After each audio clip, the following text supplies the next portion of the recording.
এই প্রজেক্টটা যে প্রমোটার রাজ, এই তৃণমূল জামানায় যে মাফিয়া রাজ, এইটা যেরকমভাবে হয়েছে, এই তৃণমূলের যে চেয়ারম্যান এই সুশান্ত কুমার ঘোষ এবং এই মেয়র, কলকাতার প্রাক্তন মেয়র এখন বলতে হবে, প্রাক্তন মেয়র ববি হাকিম, এরা যে মাফিয়া রাজকে যে প্রতিষ্ঠা করেছে আমাদের রাজ্যে, এই বিরল, এই ভারতবর্ষে এইরকম কোনো জায়গায় হয়েছে বলে আমি শুনিনি।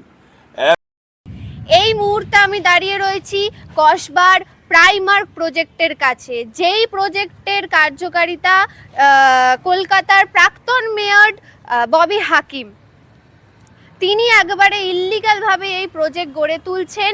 সেই বিষয়ে সরাসরিভাবে এখানকার ক্লাবের প্রাক্তন জেনারেল সেক্রেটারি কি বললেন শুনে নেব বিস্তারিত প্রতিবেদন। এই যে প্রিমার্ক হচ্ছে, এই প্রজেক্টটা কি বলবেন এটা নিয়ে? এই প্রজেক্টটা যে প্রমোটার রাজ, এই তৃণমূল জামানায় যে মাফিয়া রাজ, এইটা যেরকমভাবে হয়েছে, এই তৃণমূলের যে চেয়ারম্যান এই সুশান্ত কুমার ঘোষ এবং এই মেয়র, কলকাতার প্রাক্তন মেয়র এখন বলতে হবে, প্রাক্তন মেয়র ববি হাকিম, এরা যে মাফিয়া রাজকে যে প্রতিষ্ঠা করেছে আমাদের রাজ্যে, এই বিরল, এই ভারতবর্ষে এইরকম কোনো জায়গায় হয়েছে বলে আমি শুনিনি।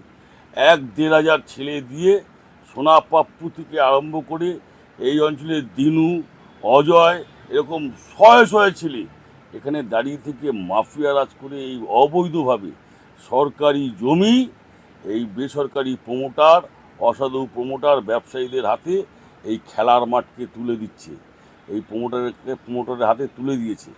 এই একটা অংশ মানুষ যারা আছে, যারা এই অংশের মানুষ বসবাস করে, তারা এইটা খেলার মাঠ হিসেবে চায়, কিন্তু আমাদের এর প্রতিরোধ করতে গেলে যে গণতান্ত্রিক পরিবেশ লাগে, তৃণমূল সেই পরিবেশ নষ্ট করে দিয়েছে। এই মানুষের অধিকার বলে আর কিচ্ছু নেই। এই খেলার মাঠটি এই সময়, তৎকালীন সময় যে সরকার বিধানসভায় আলোচনা করেছে, সিদ্ধান্ত করেছে, মন্ত্রিসভায় আলোচনা করেছে, মন্ত্রিসভায় সিদ্ধান্ত করেছি, এবং কেএমডিএ এলএকে এই জমিটা রিকোজিশন করবার জন্য যে টাকা লাগবে, সেই টাকা কেএমডিএ এলএকে জমা দিয়ে দিয়েছে, টাকা দিয়ে দিয়েছে। এ আজকেকার ঘটনা, বহুদিন আগে দিয়ে দিয়েছে। এবং কেএমডিএ এলএকে এই কেএমসি যে চেয়ারম্যান, তাকে অ্যাড্রেস করে বলেছে যে এই জমিটায় আমরা স্পোর্টস অ্যান্ড কালচারাল পার্ক করব, এই জমিতে কোনো প্ল্যান স্যাংশন দেবেন না। তারপরেও আইনকে বুড়ো আঙুল দেখিয়ে এই তৃণমূলীরা এই দেশের অবৈধভাবে আইনকে বুড়ো আঙুল দেখিয়ে এই সমস্ত ব্যবস্থাটা এই প্রমোটারের হাতে এই আইনকে তুলে দিয়েছে। আমরা চাই যে বর্তমান যে সরকার আছে, প্রশাসক আছে, পুলিশ আছে, তাদের সহযোগিতা চাই, এবং এইটা যে খেলার মাঠ, পূর্ণাঙ্গ স্থায়ী খেলার মাঠ হিসেবে এই অঞ্চল বহুদিন ধরে, মানে আমাদের জন্মের আগে থেকে এটা খেলার মাঠ, সেই খেলার মাঠটা যাতে খেলাধুলা করা যায়, তার একটা পরিবেশ ফিরিয়ে দেওয়া যায়, তার জন্য সর্বোচ্চ উদ্যোগ নেওয়ার জন্য আপনাদের মাধ্যম থেকে আমরা একটা আবেদন রাখতে চাই। এবং এই অঞ্চলের কাউন্সিলর, তার কাছেও গেছিলাম, আমরা অনেকবার দরবার করেছি, এই কাউন্সিলরও এর সঙ্গে যুক্ত।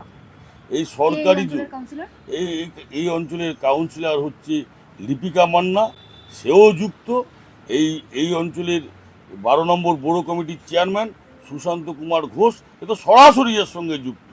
এই যুক্ত না হলে এই খেলার মাঠ হতে পারে না। এরা যারা যুক্ত করেছে, এরা সব হচ্ছে সুশান্ত কুমার ঘোষের সাক্ষী। মানে আপনি বলছেন একটা খেলার মাঠকে এরকমভাবে একটা প্রজেক্টে পরিণত করার কল্পনা চলছে, আর প্রজেক্টের পরিকল্পনা হচ্ছে। হ্যাঁ, এই উপনগরীতে 100 একর জমি এই সুশান্ত কুমার ঘোষ, লিপিকা মান্না, ববি হাকিমরা এই অসাধু ব্যবসায়ী প্রমোটারদের হাতে তুলে দিচ্ছে। এরকম আপনাকে আমি হাজার এরকম দেখাতে পারবো সরকারি জমি, যেখানে অসাধু প্রমোটারদের এরা তুলে দিচ্ছে, আইনকে বুড়ো আঙুল দেখিয়ে করেছে। আপনি বলছেন এটা তৃণমূলীরা করেছে, তাহলে এখন তো রাজ্যে পালাবদল হয়েছে, বিজেপি এসছে, আপনারা কি তাদের কাছে কোনো আবেদন করেছেন? আমরা এই ঠিক কয়েকদিন হয়েছে আমরা আবেদন করেছি, নতুন সরকার এসছে, আমরা সরকারের যিনি প্রধান আছেন মুখ্যমন্ত্রী তার দৃষ্টি আকর্ষণ আপনাদের মাধ্যম দিয়েই করছি এবং ওনারা এসছেন, ওনার সঙ্গে আমি নিজে সাক্ষাৎ করে দেখা করব এবং এইটা যে দীর্ঘদিনের খেলার মাঠ, যে 1977 সালের পর থেকে যে আমরা লড়াই আন্দোলন দাবি আবেদন নিবেদন করে যাচ্ছি এবং তারপরে যে সরকার যে মঞ্জুর করেছিলেন সে সমস্ত আবেদন এবং বর্তমানে তা উনি যাতে হস্তক্ষেপ করে যাতে আবার পুনরায় এটা খেলার মাঠের ব্যবস্থা করতে পারেন তার ব্যবস্থার জন্য আমরা আবেদন নিবেদন করব। আর প্রয়োজন হলে আরও যদি যেখানে যেখানে যেতে হয় এটা খেলার মাঠের জন্য আমরা যাব। অ্যাকচুয়ালি এই কোভিড পিরিয়ডের সময় কলকাতা কর্পোরেশনকে আমরা বহুবার চিঠি দিয়েছি। কোভিডের সময় যখন সারা পৃথিবীর যখন দরজা বন্ধ ছিল তখন অসতর্কভাবে আমাদের মেয়র সাহেব, ওনার পিএ কালীচরণ ব্যানার্জি, মেয়রের নাম ববি হাকিম, আর সবাই মিলে ফায়ারের যিনি ছিলেন সিলিন্ডার ফেল করেছেন। এটা সম্পূর্ণ অবৈধভাবে করেছে।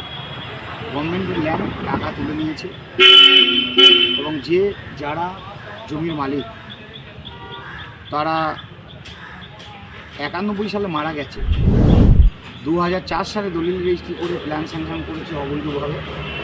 আমরা লিখিত বারবার দেওয়ার পরেও আমাদের চিঠি উত্তর দেয়নি। শেষমেশ আমরা হাইকোর্টের দ্বারস্থ হয়েছিলাম এবং হাইকোর্টের দ্বারস্থ মজার বিষয় হলো হাইকোর্টের দ্বারস্থ হওয়ার পর যে আমাদেরকে জনস্বার্থ মামলা আমাদের যে অ্যাডভোকেট সাহেব করেছিলেন এবং যে ব্যক্তি করেছিলেন তার বিশ্বজিৎ মণ্ডল, ডাকনাম বাবু। যে প্রজেক্টটা হচ্ছে ওটা পাইমার, জানিস ও কে? ববিদার বন্ধু। ওখানে তুই যাস না, কেসটা তুলে নে। যখন আমরা চিঠি দিলাম তার উত্তর দিল না। ভেস্ট ল্যান্ড প্রমাণ করালাম, চিঠি দিলাম, অ্যাকোজিশন ল্যান্ড বললাম যে এই অ্যাকোজিশন ল্যান্ডের মধ্যে বাড়ি তো হয় না, কীভাবে আপনারা কোভিডের সময় দিলেন? তা ওখানটায় যে ল সেল আছে কর্পোরেশনটা টোটালটাই একটা আমরা যখন রিপিটেডলি মাসের পর মাস ঘুরলাম দেখলাম একটা করাপশনের জায়গা হয়ে গেল। যখন আমরা জানতে পারলাম তখন এই কসবা এটিএমের ওপরে বিএলআর অফিসার ছিল, তৎক্ষণাৎ এই ববি হাকিম কী করলো, বিএলআর অফিসটাকে তুলে নিয়ে গিয়ে ওই কর্পোরেশনের 3 তলার বিল্ডিংয়ের উপরে একটা দপ্তর খুলে দেয়। ওখান থেকে ওই কালীচরণ ব্যানার্জির মাধ্যমে, ওনার ওএসডি, ওনার মাধ্যমে এই 2 নম্বরগুলো করে।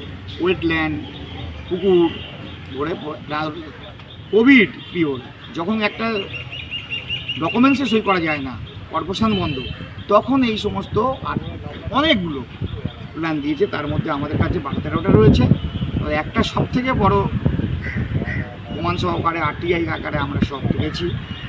আমাদের কোর্টে মামলা চলছে, বিকাশ বচ্চার মামলা করেছিলেন, তার পরবর্তীকালে এখনও মামলা চলছে এবং তড়িঘড়ি রাতের অন্ধকারে কাজ তাড়াতাড়ি তুলে আমরা বন্ধ করতে পারি না, জজ সাহেব দেয়নি। এমন ওরা ক্ষমতাপন্ন ব্যক্তি, হাইকোর্টের প্রধান বিচারপতির ফাইল যতবার করছি ফাইল মিস্টেক হয়ে যাচ্ছে হাইকোর্ট থেকে। আবার আমরা মেনশন করেছি, সমস্ত কাগজ আমাদের কাছে আছে, দেখুন, আমরা ওগুলো দেখাবো। এবং বিশ্বজিৎ দেব মণ্ডল যিনি আছেন সেখানে বিতস্তত, তিনিও আসতে পারছেন না, তিনিও আসবেন, সামনে আসবেন হাইকোর্টে, উনি যাবেন নেক্সট ডেটে যে কোর্টে উনি যাবেন।